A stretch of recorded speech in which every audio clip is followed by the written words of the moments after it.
جیسے ہی وہ خوش لباس انسان چمکتی دمکتی کار سے اترا تو فقیر نے اسے گھیر لیا۔ اللہ کے نام پر کچھ پیسے دے دو بابا۔ صاحب کو اللہ نے بہت بڑا دل دیا تھا، اس نے بجائے پیسوں کے جیب سے ایک سونے کا سکہ نکالا اور فقیر کو دے دیا۔ اب فقیر تو فقیر ہے، سونا کیسے پہچانتا؟ سونے کا سکہ واپس کر دیا اور پیسوں پر اسرار جاری رکھا۔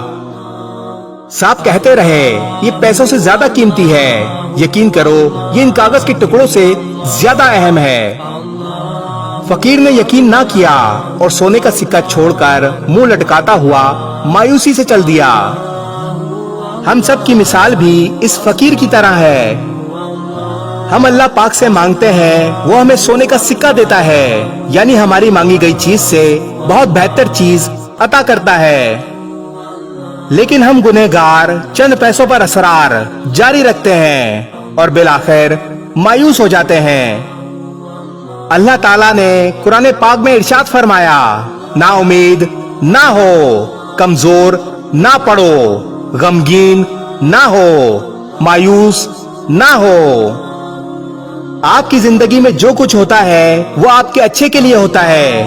مومن کبھی بھی مایوس نہیں ہو سکتا، کیونکہ اللہ پاک فرماتے ہیں بے شک ہر مشکل کے ساتھ آسانی ہے۔ اللہ پاک جو دیتا ہے اسے سونے کا سکہ سمجھو، جو چند سو روپوں سے زیادہ قیمتی ہے۔ اس ویڈیو کو شیئر ضرور کریں، ہو سکتا ہے آپ کے ایک شیئر سے یہ بات کسی کے دل میں اتر جائے۔